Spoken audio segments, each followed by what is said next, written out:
This week on Fieldsports Africa, we talk to Johan van Staden about hunting in the Limpopo province.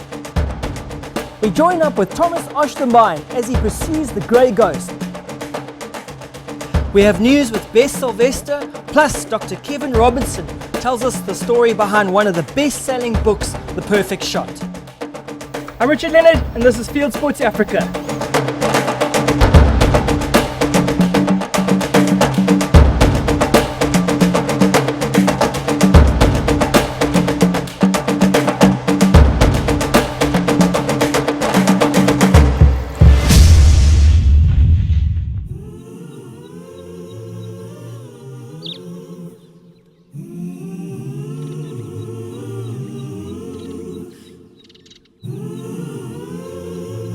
I love taking guys hunting in the Limpopo because you've got the opportunity to hunt so much different areas, riverine areas, thick bushy scrub, mountain areas. That's what makes the experience so great in the Limpopo. It's very different to some of the hunting that's done in other parts of South Africa. You get the Free State where it's the open flats and generally longer shots. The Eastern Cape where you use the height advantages to glass and then make a stalk from there. In the Limpopo you get open areas, sometimes you shoot a blaze buck. Next day you could be next to a river where you hunt bushbuck, close quarters, it's thick. And the day after that you could be in the mountains chasing a big Kudu bull. It's very diverse, and I think that's what makes our province special. It's all possible in the Limpopo. Hunting kudu in the Limpopo is very exciting. I mean, they've been called the grey ghost of Africa, and it's for a very good reason. In the Limpopo, they're always in thickets. They can hear and see very well. Their senses is extremely sharp, and once he knows that you're after him, it becomes very difficult to get a shot at him. Caliber selection on kudu. Most of the medium-sized calibers is adequate for kudu, like your 308 30-06 with a well-constructed bullet is more than adequate for a shoulder shot.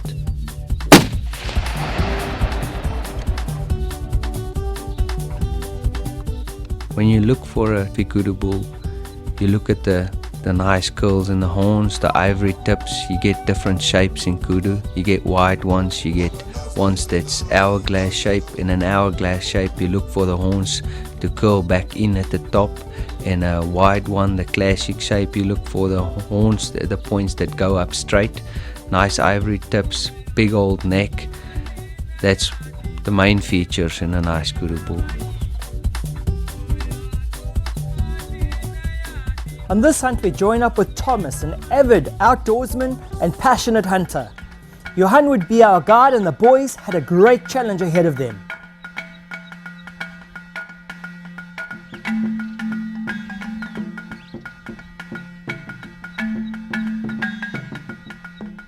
I'm passionate about hunting because it allows me to connect with nature.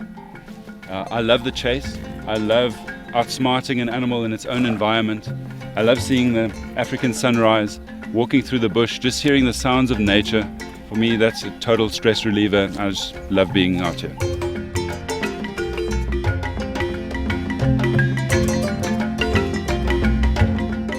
Cruiser safaris offer some of the best plains game hunting in South Africa. With an abundance of game and a wide variety of species to choose from, the hunter will be sure to have an experience of a lifetime.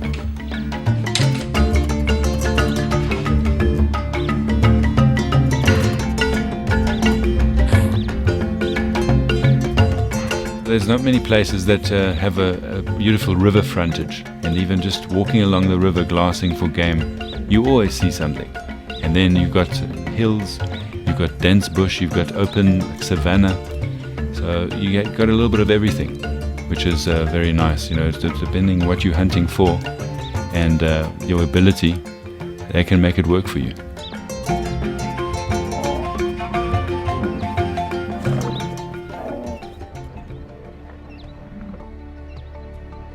Cruiser's modern-day first-class hunting lodge is relaxing, comfortable, and includes 5-star service in a wonderful bushveld setting. Good times, camaraderie and friendship is the heart of every safari.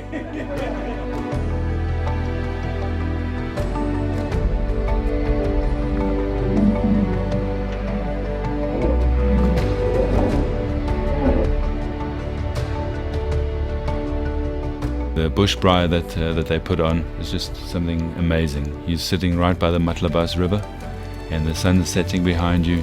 You're just looking out, Kudu's drinking in the last light. So just very amazing.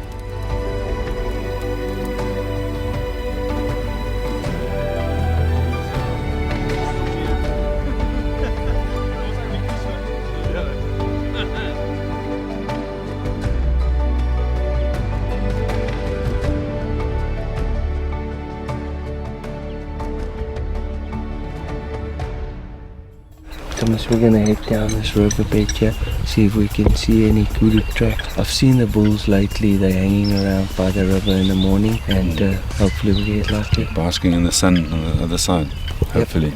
Yep. Let's go.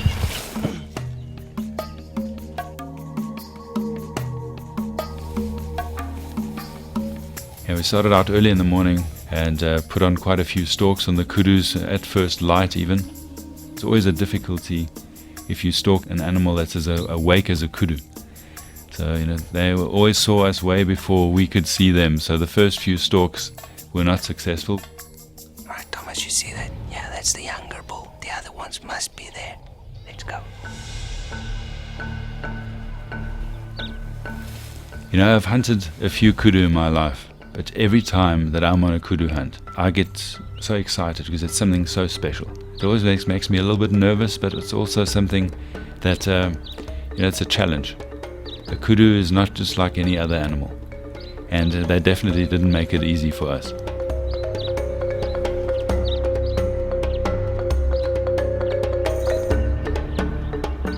Thomas, let's move. Let's get to the top quickly. They're going to go over. Let's go.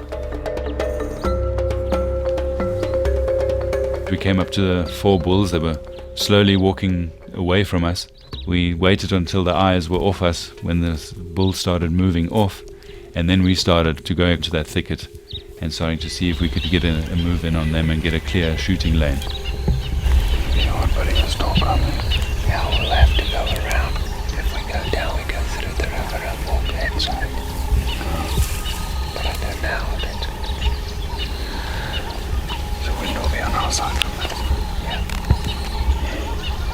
There they go. They're crossing the river there. They're crossing the river.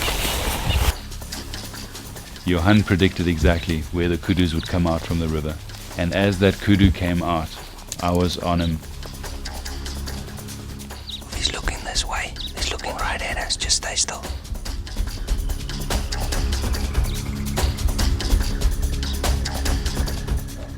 Come. They're moving.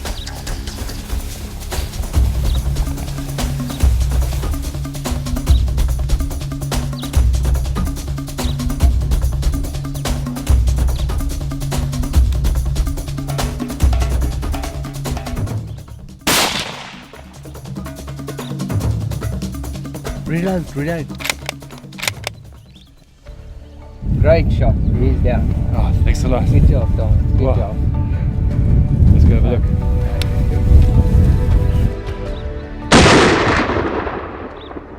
To see the kudu come out the bush, just having that 2-second window and pulling off a shot like that was just absolutely fantastic. Hey, good job, man.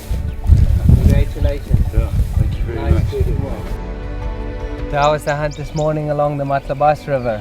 Oh, amazing. And he really made us work for it. We bumped him about 8 times when he was together with those 3 other bulls. Yeah, and we also saw lots of other game going there. I mean, we got nyala and bushbuck and everything just running. It made it a little bit difficult at one stage, but all worked out in the end. They came out the river, made a good shot. Thanks for a great hunt, Johan. Oh, from the time I arrived in that bush braai that we had down by the river, to the tiny food, to the hunting experience, it's just been amazing here at Kudu Safaris. Thank you very much. Got a nice trophy here. Congratulations thanks a lot. again. That was an awesome experience.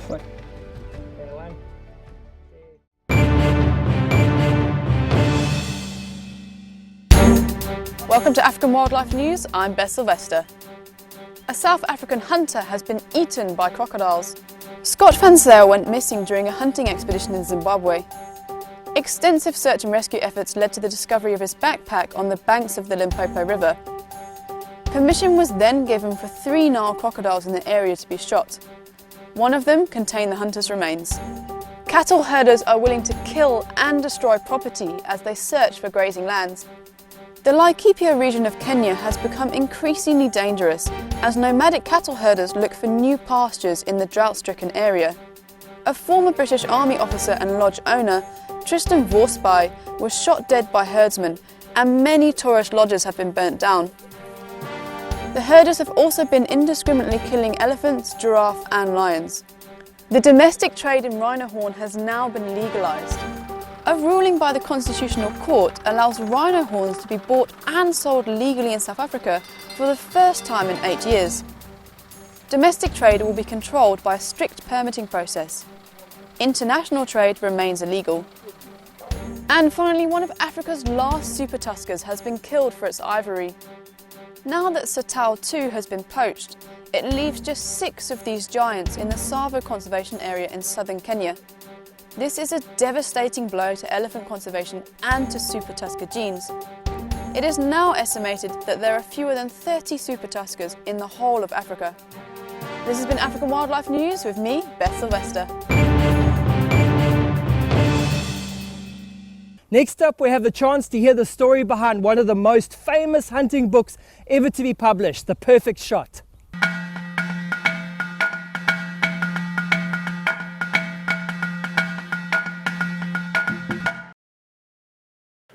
All right, any questions?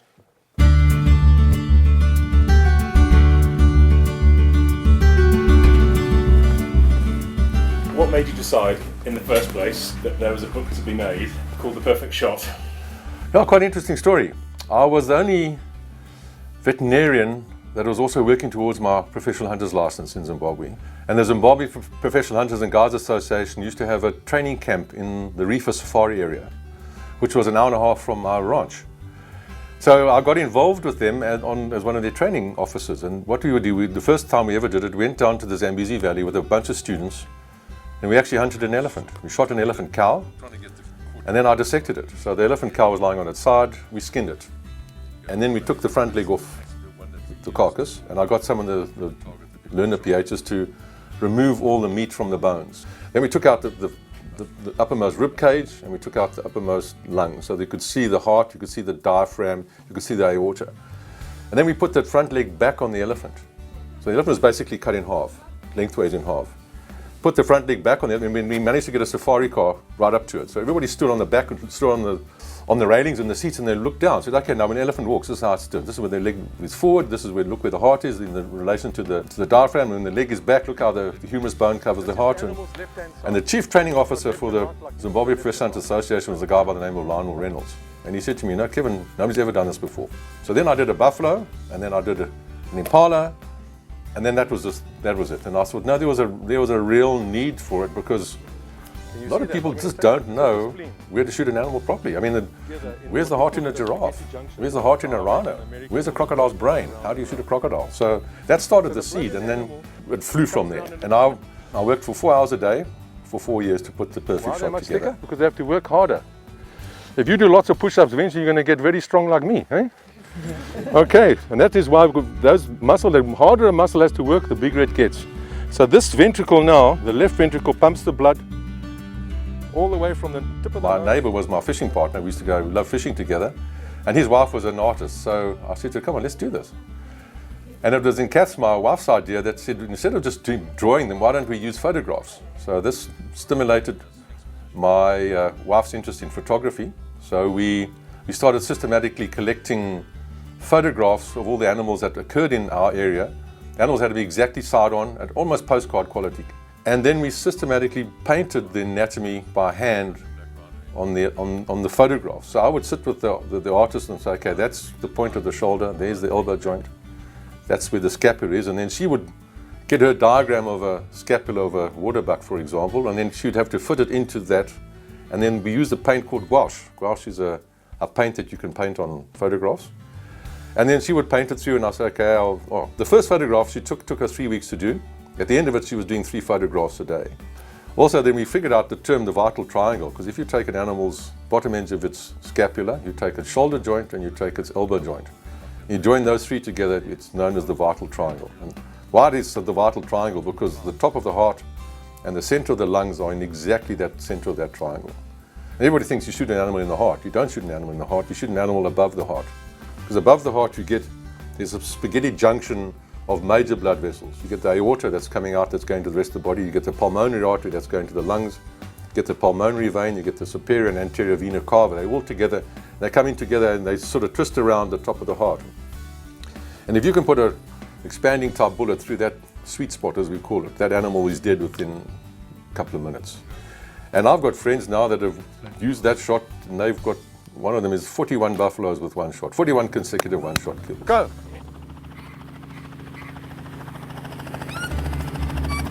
Go! Perfect Shot came out in 1999. It was an instant success. I was at the Dallas Safari Show for the convention when the book was launched, and Safari Press sold more books the first day than they'd sold in the entire convention ever. Just my one book. I used to use a fountain pen to sign the book, and I had to fill my fountain pen 3 times in one day. There was just queues of people 50 meters long signing. It was a runaway success. Then we thought the idea about bringing out a pocket version, so we brought out the mini version, and that was even a greater success because it's just been everywhere. Every safari camp has got them. They always get stolen because the clients steal them, which is wonderful because it's good for business. And it was, well, thank God I wrote The Perfect Shot, because my life in Zimbabwe turned upside down in 2002 when I was a farmer, and like all the other farmers or ranchers in Zimbabwe, we were all forcefully removed off our land. We just had to get up and go, leave everything behind. We weren't compensated. And we went, and not only that, we had to pay our labor out a vast amount of money to be able to leave the farm. I had to pay my labor. You had to pay them 2 months' salary for every year that they worked for you. And I had 65 people that had worked, some of them worked for me for 22 years. It's about $1 million US. And all of a sudden I was in my early 40s and suddenly a penniless person. But thank God, and it was the perfect shot that basically saved me, because I was managed to put my kids through to 11 years of university, all from the perfect shot. So then we decided, no, well, maybe I was in South Africa and I had opportunities to do hunt some of the other species that weren't covered in the perfect shot. So I said, well, let's do a revised edition. So we brought out Perfect Shot 2, and that has also now come out in a new mini edition as well. So the book's still for sale, still selling well, even though hunting's coming a bit under pressure through international pressure from the anti-hunters. At the end of the day, I've been accused of being a veterinarian that teaches people to kill animals, and that has been a bit of a stinging comment. But I'm a firm believer that the sustainable utilization of Africa's wildlife is its only savior. We've got to hunt these animals because that gives them value. We don't hunt them all. We're very selective now. We only hunt animals at a post-breeding age.